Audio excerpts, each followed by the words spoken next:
ശ്രീപത്മനാഭൻ, ജമ്മുകാശ്മീരിന്റെ പ്രത്യേക പദവി എടുത്തു കളഞ്ഞ ശേഷമുള്ള ആദ്യത്തെ തെരഞ്ഞെടുപ്പിനെ രാജ്യം മാത്രമല്ല ലോകം തന്നെ അതീവ ശ്രദ്ധയോടെ അതീവ ആകാംക്ഷയോടെയാണ് നോക്കിക്കാണുന്നത്.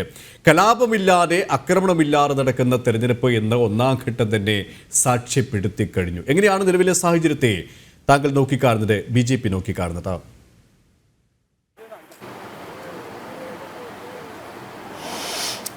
ഞാൻ ഹിന്ദുവിൽ വന്ന വാർത്ത, അതായത് ജമ്മു കാശ്മീരിലെ തെരഞ്ഞെടുപ്പിനെ സംബന്ധിച്ച് വന്ന വാർത്തയിലെ ഒരു വരി വായിക്കാം.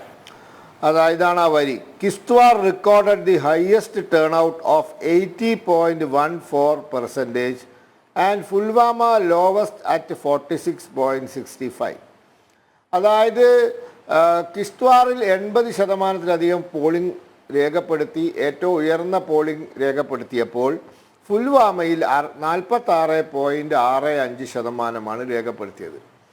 ഇതാണ് ഇത്തവണത്തെ തെരഞ്ഞെടുപ്പിൻ്റെ പ്രത്യേകത. ഇത് 2024 ലോക്സഭാ തെരഞ്ഞെടുപ്പിലും നമ്മൾ കണ്ടതാണ്. അതായത് 40% മേലെ പോളിംഗ് കാശ്മീർ താഴ്വരയിൽ രേഖപ്പെടുത്തുന്നുണ്ട്. ജമ്മു മേഖലയിൽ പണ്ടേ 70% ഉണ്ട്, ലഡാക്കിൽ 70% ഉണ്ട്. പക്ഷേ 2014 ലോക്സഭാ തെരഞ്ഞെടുപ്പ്, 2019 ലോക്സഭാ തെരഞ്ഞെടുപ്പൊക്കെ എടുത്ത് പരിശോധിച്ചാൽ കാശ്മീർ താഴ്വരയിലെ പോളിംഗ് ശതമാനം ഏറ്റവും ഉയർന്നത് റെക്കോർഡ് ചെയ്തത് 34%. ഏറ്റവും, അത് ബാരാമുള്ളയിലാണ് ഏറ്റവും ഉയർന്ന ശതമാനം. ശ്രീനഗറിലും അനന്തനാഗിലൊക്കെ 7%, 13% ഒക്കെയാണ്. എന്താ കാരണം? കാരണം മൂന്നാണ്. ഒന്ന്, അക്രമ സംഭവങ്ങൾ ഒരു തുടർക്കഥയായിരുന്നു. സമാധാനത്തോടെയുള്ള പോളിംഗ് അസാധ്യമായിരുന്നു. സാധാരണക്കാരന് ധൈര്യത്തോടു കൂടി പോയി വോട്ട് ചെയ്യാനുള്ള അന്തരീക്ഷം ഉണ്ടായിരുന്നില്ല. ഒന്ന്. രണ്ട്, അവിടെ തെരഞ്ഞെടുപ്പ് ബഹിഷ്കരിക്കാൻ ആഹ്വാനം ചെയ്യാനുള്ള തൻ്റെ ഇടം തീവ്രവാദ സംഘടനകൾക്കുണ്ടായിരുന്നു. തൻ്റെ ഇടം ഉണ്ടായിരുന്നു. അവർക്ക് തെരഞ്ഞെടുപ്പിൽ ആരും പങ്കെടുക്കരുത് എന്ന് അവർ ആഹ്വാനം ചെയ്യും. അത് കേട്ടിട്ട് ഭയന്നിട്ട് വോട്ട് ചെയ്യാൻ താല്പര്യമില്ലാഞ്ഞിട്ടോ ജനാധിപത്യത്തിൽ വിശ്വാസമില്ലാഞ്ഞിട്ടോ അല്ല, ജീവനിലും സ്വത്തിലും ഭയമുള്ളത് കൊണ്ട് ഈ തീവ്രവാദികളുടെ ആഹ്വാനം കേട്ട് വോട്ട് ചെയ്യാൻ പോവാൻ സാധാരണക്കാരന് മടിയായിരുന്നു കാശ്മീർ താഴ്വരയിൽ.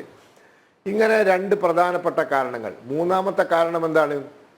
മൂന്നാമത്തെ കാരണം, നിങ്ങൾ വോട്ട് ചെയ്തോളൂ, ഗവൺമെൻറ് നിങ്ങളെ കൂടെയുണ്ട്, നിങ്ങളെ തടസ്സപ്പെടുത്താൻ ആരും വരില്ല എന്ന സന്ദേശം ഫലപ്രദമായി സർക്കാരിന് സാധാരണക്കാരിൽ എത്തിക്കാൻ സാധിക്കാത്ത സാഹചര്യം ഉണ്ടായിരുന്നു. അത് 370-ാം വകുപ്പായിരുന്നു.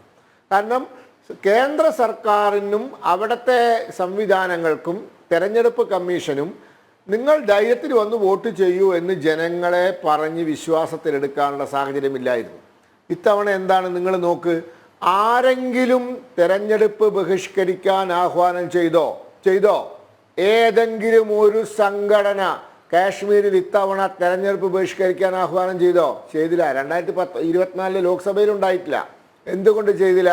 ചെയ്ത വിവരം അറിയും. ഇത്തവണ തെരഞ്ഞെടുപ്പ് ബഹിഷ്കരിക്കാൻ ആരെങ്കിലും ആഹ്വാനം ചെയ്താൽ അയാൾ വിവരം അറിയും. അത് അയാൾക്കും അറിയാം. അങ്ങനത്തെ ആൾക്കാർക്ക് ആഹ്വാനം ചെയ്യാൻ ആഗ്രഹമില്ലാഞ്ഞിട്ടൊന്നല്ല, ഭയന്നിട്ടാണ്. ജനാധിപത്യ വിരുദ്ധ ശക്തികൾ കാശ്മീരിൽ ഭയത്തിലാണ് ജീവിക്കുന്നത്. എന്നാൽ ജനാധിപത്യ ശക്തികൾ വളരെ നിർഭയരായി ജീവിക്കുന്നു. ഇനി രണ്ട്, കാശ്മീരിൽ ഇത്തവണ എന്ത് ആക്രമണം ഉണ്ടായോ? ഒരു കല്ലേറുണ്ടായോ? സൗത്ത് കാശ്മീർ മണ്ഡലത്തിലൊക്കെ വോട്ടെടുപ്പ് നടന്നു. കഴിഞ്ഞ ദിവസം വോട്ടെടുപ്പ് നടന്ന 24 മണ്ഡലങ്ങളിൽ 18 മണ്ഡലം കാശ്മീർ താഴ്വരയിലും 6 ജമ്മുവിലാണ്. ഒരു കല്ലേറുണ്ടായോ? ഒരു ആകാശത്തേക്കെങ്കിലും ഒരു വെടിവെച്ചോ സുരക്ഷാ സേന? ഇല്ല, ആവശ്യം ഉണ്ടായിട്ടില്ല. ഒരു അക്രമം ഉണ്ടായിട്ടില്ല. സമാധാനപരമായ പോളിംഗ്. മൂന്നാമത്തെ കാര്യം, 370-ാം വകുപ്പ് റദ്ദാക്കിയപ്പോൾ കേന്ദ്ര സർക്കാരിന് ഫലപ്രദമായി ഇടപെടാൻ സാധിക്കുന്നു. എല്ലാ മേഖലയിലും കാര്യങ്ങൾ കൃത്യമായി ചെയ്യാൻ സാധിക്കുന്നു.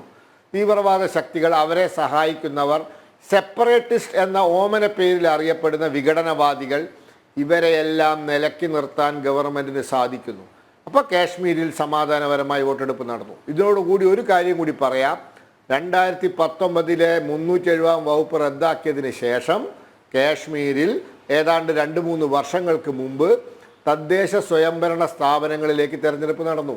അവിടെ ഗ്രാമമുഖ്യന്മാരുണ്ട്, ഗ്രാമപ്രധാന്മാരുണ്ട്, ബ്ലോക്ക് പഞ്ചായത്ത് തിരഞ്ഞെടുക്കപ്പെട്ടിട്ടുണ്ട്, ജില്ലാ പഞ്ചായത്ത് അംഗങ്ങളുണ്ട്. അപ്പോൾ ഗ്രാസ് റൂട്ട് ലെവൽ താഴേക്കടയിലുള്ള ജനാധിപത്യ സംവിധാനം നിലവിൽ വന്നിട്ടുണ്ട്. അപ്പോൾ കാശ്മീർ ഇന്ന് എത്രയോ വർഷങ്ങൾക്ക് ശേഷം, 30 വർഷം അല്ലെങ്കിൽ 40 വർഷങ്ങൾക്ക് ശേഷം സമാധാനപരമായ തെരഞ്ഞെടുപ്പ് നടക്കുന്ന ഒരു അന്തരീക്ഷത്തിൽ അത് തന്നെയാണ്